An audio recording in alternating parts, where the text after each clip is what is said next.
welcome back to another Video Friday. How's your week been? Today we're talking about emotional intelligence. Why? Because this is the month of March, and the month of March is related to the 12th zodiac sign, Pisces. Pisces is often depicted as two fish swimming head to tail. And this swimming of the two fish head to tail offers a duality in the emotions that Piscean people often experience as a very intense push and pull. So Piscean people are able to really be in touch with their emotions and with the emotions of all the people around them.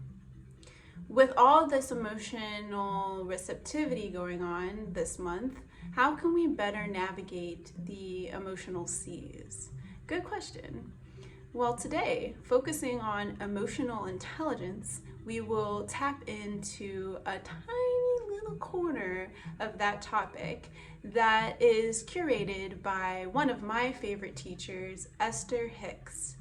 Esther Hicks is a well-known American author and motivational speaker. She has released at least 8 or 9 books, and she's traveled the world offering her wisdom that's channeled from a non-physical dimension, which she calls Abraham. So this entity, Abraham, basically gives her messages to share with people. And these messages, these teachings, are very profound and very yet simple to understand. And today what we're going to do is we're going to take a look at her emotional scale teaching. So you might be thinking, well, emotional scale, what does that look like? I'm actually going to put a link to the emotional scale down below so you can get a better, clearer picture of what the emotional scale is and where the emotions fall upon this scale.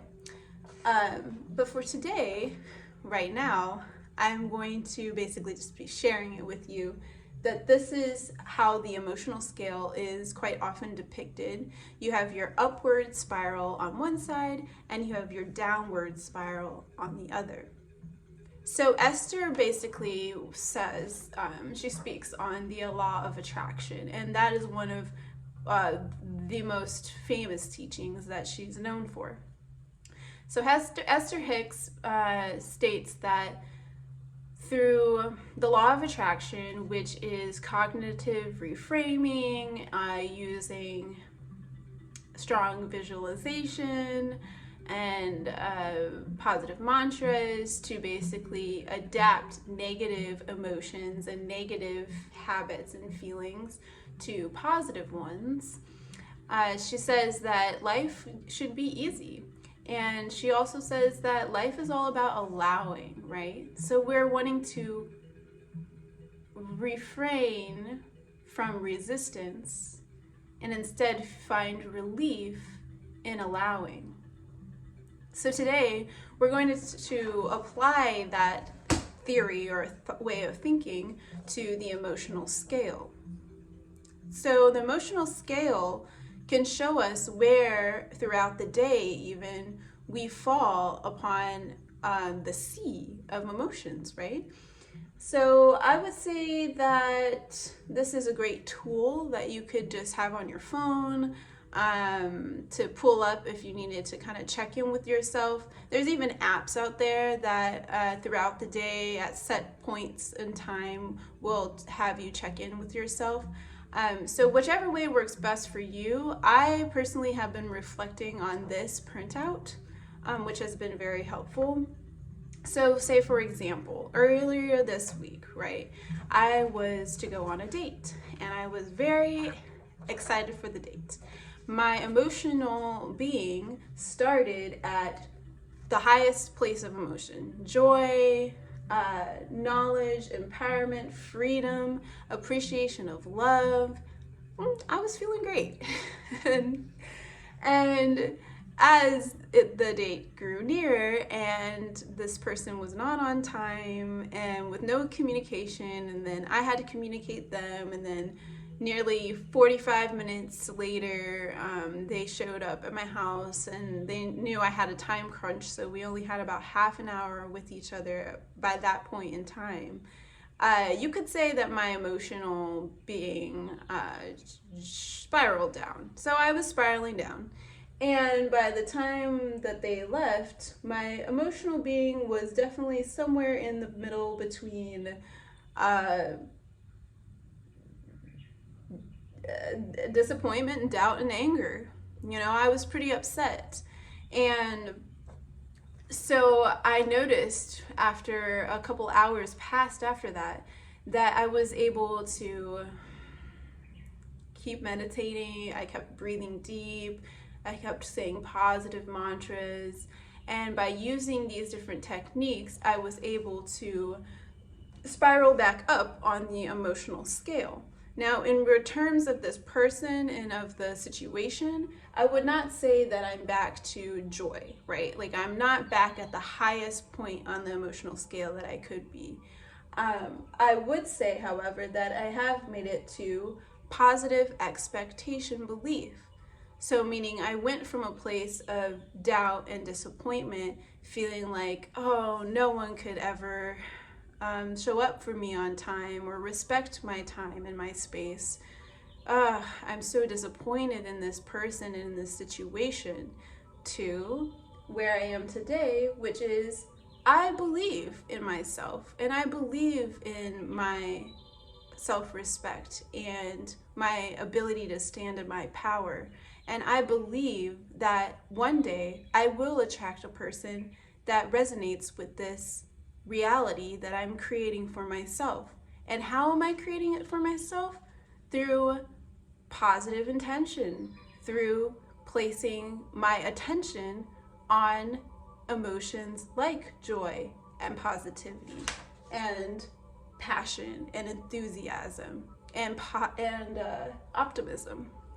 So by focusing on this end of the emotional scale, I am actually co-creating with the universe my reality. And that's how it works. It's very simple, but in the moment it can feel so hard because we have all this built up resistance and we want to control and we want it to be a certain way. But if we can just allow ourselves to feel that relief, to take that pressure and just blow it all away, then that's where we can really begin to work our way up the emotional scale. And always keeping in mind that every single step around that spiral is just as important as the one before. So if you find yourself in a situation or with a person or in a place where you are only moving up one step, maybe you only went from anger to blame, or from blame to guilt, from guilt to disappointment. You know, maybe you're only moving up one step, but each step is just as awesome and just as important and matters as the one that you did before, or as the time when you were able to quickly jump 5 steps. So how can we go from one side of the scale to the other more quickly? If you want to make those giant spirals and really pick yourself back up quicker than later, sooner than later, then you're going to want to master the art of meditation. And meditation basically stops the chaotic vibrations, stops the problematic negative vibrations, and allows you to instantly drop in to a clear canvas, to a place of peace. And this place can be accessed anytime, anywhere, in any situation, with any kind of people, in any kind of place. And that's the beauty of meditation, which we're going to get more into next month. But for now, focusing on being emotionally intelligent and aware of our emotions, of how they may fit and where they fall on the emotional scale, and using tools like positive visualization, positive mantra, and meditation to uplift ourselves. And one thing that Esther points out that I think is very, very important to keep in mind is that when you find yourself in a dynamic that is unfavorable for you, like what happened to me earlier this week, you can always uplift yourself, right? You have that ability, but you may not be able to always uplift the other person. And sometimes that person or people or place, they don't want to raise their vibration, or they're just not simply in a place to focus their attention in a way to attract the reality of a higher vibration. And that is okay. And that's something that I've personally had to really work with and really learn this past year, is the ability to just let go and allow those people, places, and things to fall away because they're not serving your highest vibration. And I don't know about you, but I would like to live my life in the state that Esther speaks about, how life should be easy and we should find relief from resistance. And by focusing our attention on positive emotions, we can start to create the abundance and the prosperity that we want to see in our lives, right? So by using the emotional scale, we can use it as a tool to navigate these emotionally sensitive times.